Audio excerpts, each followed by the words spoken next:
Hey folks, Roland Martin here, and today I'm going to show you a little trick on catching kind of cold front bass. We're in a situation here in South Florida. There's some water movement here, but there's been a cold front, and it's cooled off. The water they're not biting really good. The fish are a little slow right now because of the water temperature. But one way I found to catch them that's just really been a good way is this little fluke. Now, let me just show you what I'm rigging up here. I'm taking a regular favorite rod and reel with the regular 2500 series reel, 20 pound, that's actually braid, and a little 6.5 foot spinning rod. Now, medium action spinning rod. Now, I'm taking a 4-aught hook. Well, actually, I could use a 3-aught, and I'm coming down through the average size fluke. That's the little 5-inch size. And I come into the side where you have the split on this inside, and I come out with the hook right there about 3/8 of an inch, and then I turn the whole hook around and go through that slot and have the hook come out the back. You see how the hook's coming out the back? Okay. Now, what I'm doing is there's no weight. There's absolutely no weight on this Senko, on this fluke. And I'm just throwing it right up in this little eddy right up there. And I'm basically just dead sticking it and just letting it sink, and I'm watching the line. There, I feel it twitch right then. I got a twitch right then. I got a twitch right then. I got a twitch. I got a twitch. See what I got here, son. Nice bass, nice bass. Okay, that's what we're talking about. That's what we're talking about, folks. Nice, big largemouth. Again, these fish have not been, they're not biting as good as they normally bite, but that's the kind of fish that we're talking about. That's exactly the ABCs of fluke fishing. Big old 3-pounder. Okay, I'm going to explain that again because it's a rock solid pattern.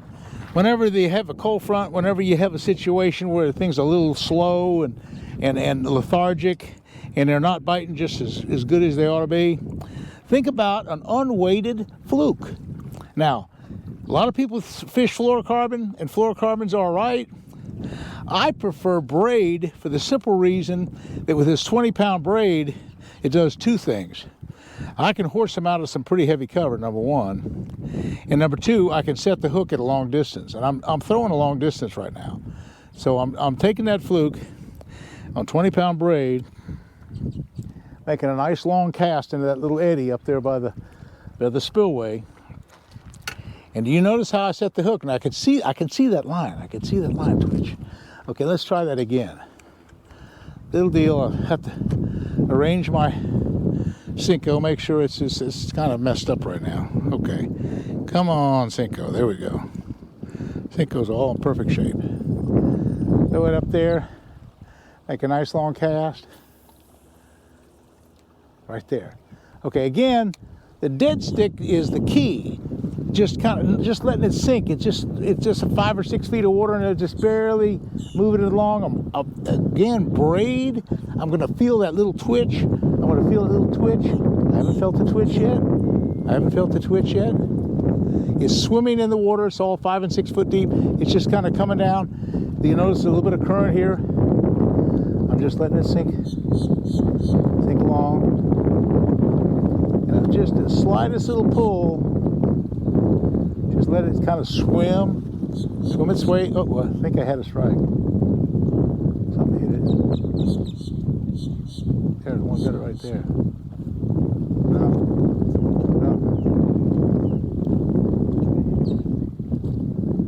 Didn't get one that time.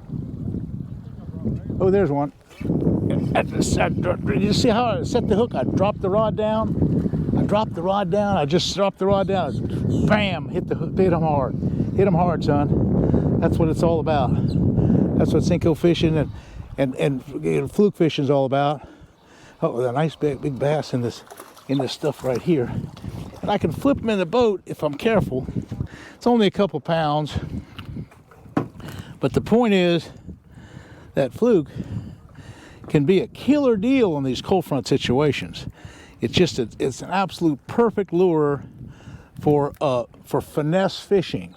Now I'm finesse power fishing kind of deal, and I'll show you what I'm talking about. Because of the braid, 20-pound braid, that kind of gets away from the finesse kind of situation. But you know, 20-pound braid is actually so small that the diameter of this 20-pound braid is about the diameter of an 8-pound test line. So it's like I'm fishing finesse, but I'm really not. I have and the rod is really not a finesse rod. It's a 6.5-foot medium heavy action rod. And so again, I'm taking a Fluke, standard Fluke, and I'm taking this thing and I'm coming through the head of it. See, there's two sides to this Fluke. There's the belly side and there's the back side. Okay, I'm coming through on the belly side first. I'm coming down 3/8 of an inch.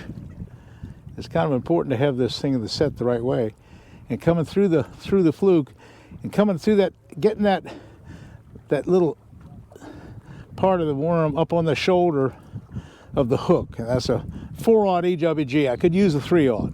When I come through the back of it, I see what I do. I'll pretend like that's the back, and I come all the way through it at that point.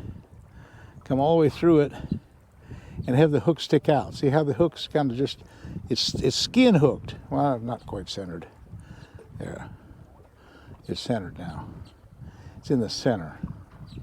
Okay, that's a perfect situation. Perfectly weedless. Don't need it weedless. Actually, in this open water, you can kind of not have it weedless. Have the hook, you can have the hook just sticking out a little bit. But again, a good, powerful hook set was the deal. And now I've checked my knot. I've checked my drag. I got my drag just set. That's about right where I want it, about a half the line test. Okay. Again, a nice long cast. Nice long cast. These fish have been kind of slow, but by making the long cast and the finesse approach of a Fluke is just so paramount. It's a big deal. Just let it sit there. Kind of wait for a twitch. I'm just watching my line, and I can feel braid better than anything else. So I don't feel anything yet. Just a small amount of just swimming it along. I'm just swimming it through the water. This works in all the canals here in Florida. Down in the Everglades where I take my airboat. This is a fantastic. There's one hitter right there. I missed him. He hit it. I went down to set the hook and he had dropped it. So let's see if he comes back on it.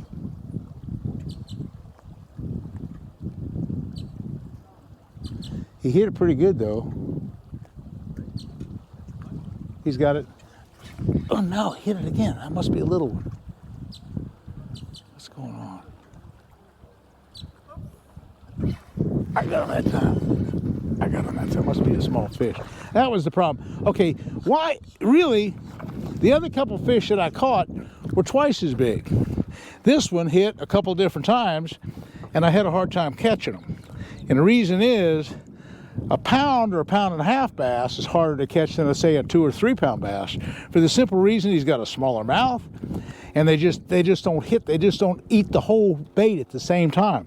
The bigger fish, they grab this whole bait in their mouth and they get the whole entire bait in their mouth, where that smaller fish just didn't have the bait in his mouth, and that's why I missed him. Okay, let's get that going again. Like I say, it's probably the easiest fish to catch as far as strike percentages, or the bass over 4 pounds.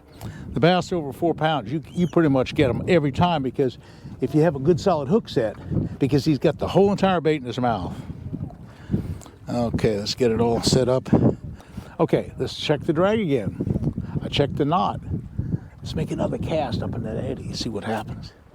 That eddy is the key, but it's a finesse key. Okay, take the Senko. In this case, it's not a Senko, it's a Fluke, and I casted short. But same kind of deal. Even though I didn't hit the target, I was about 10 foot short. I'm just going to do the same thing. I'm just going to pull it slow and easy. Be a line watcher again. Just barely pull it down. Barely pull it along. There's a current eddy that it makes like a little whirlpool right there, and I'm kind of on the edge of it right now. Pretty good spot. if I can get that in there. I fell a little short on it. It's sweeping me into those hyacinths. I don't want to be in there.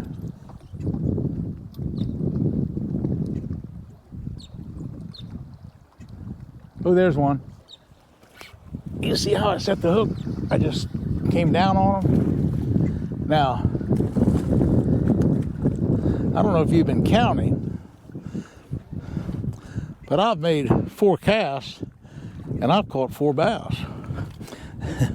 That's counting. That's pretty efficient, and that's the kind of fishing you can have on a cold front situation when you have lethargic fish, particularly cold water fish. Go to a light, no weight kind of situation if you can get away with it. I know the wind's blowing a little teeny bit right now, and so if my message is when you're fishing Cincos and Flukes, and that is, if the wind's not blowing very much, from some 0 to about 5, and it's about 5 right now, you can get by with no weight. That's what I'm doing right now, no weight at all. But if the wind's blowing, say, in this case, if it blows, say, 10 to 15 miles an hour, well, say 10, I'm going to go to a 1/16 of an ounce weight, then progress is to an 1/8 ounce weight. I don't like to go over an 1/8 ounce weight. It destroys the action of these finesse kind of lures. But if the wind really blows hard and you have to go to a lot of weight, yeah, sometimes I'll go to as much as say a 3/8 of an ounce. And then when it blows, say 25 miles an hour, guess what? I go home, because that's not the time to fish lures like this. You can't fish little finesse lures with 25 mile an hour wind. Okay, let's try this whole deal again. The back of the boat's swinging around a little bit. Let's see what I can do right here. I'll throw it right back in that same spot. Nice long cast. Oh, I threw short again. Didn't make a long enough cast. I'm going to reel it out of there. I want to get to that pocket, because the best part of this whole deal is that little eddy pocket, right? Oh, I threw too far then. I'm in those. Oh, right there. Oh, I pulled it out of the old top of the hyacinths. I'm right on that spot. Just kind of go slow and easy. Be a line watcher, and that little twitch, you got to really set the hook hard now. Can't fool around with a little light hook set. You got to take this braid and really bust them. I'm just going to ease along and see if I can't get a big one. It's sinking down.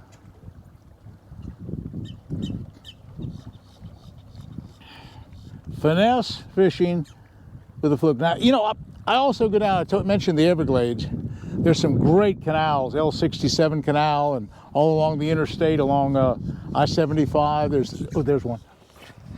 I missed him. Son of a, must be a little one. I missed him, I had him on. But all along that interstate, I-75, there's plenty of lily pads and canals along there that are just perfect for this kind of fishing. Again, a finesse approach, light line if there's one. Darn it, must be a small fish. Can't seem to catch them.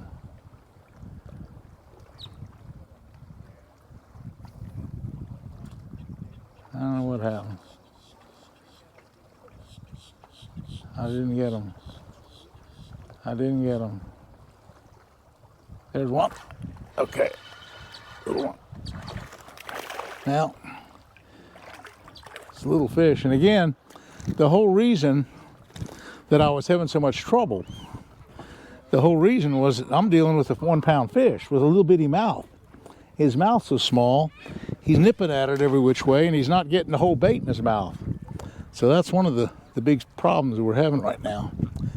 I'm gonna get over here and see if I can make another nice long cast.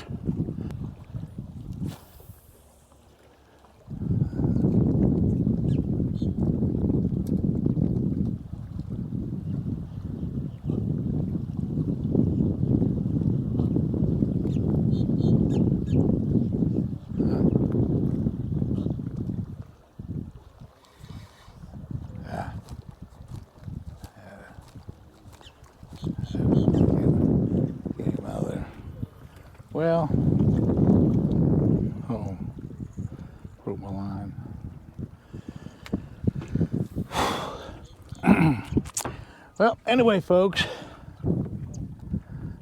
I think I've showed you a few things about the ABCs of safe fluke fishing, particularly finesse style. Again, when there's a cold front, you need to kind of slow down. Use that braided line. Look for that, you know, twitch in the line. You can feel it. You can set the hook a lot better. It's just a great way to fish, particularly in the cooler weather. Here in Florida, it works as well. Hey, I've caught them in all sorts of lakes, Guntersville, and I've caught them around. I've caught them in California like that. So the fluke is a real strong pattern. It's a great way to catch fish. And so I hope I've helped you out, and we'll see you again soon, and thanks for watching.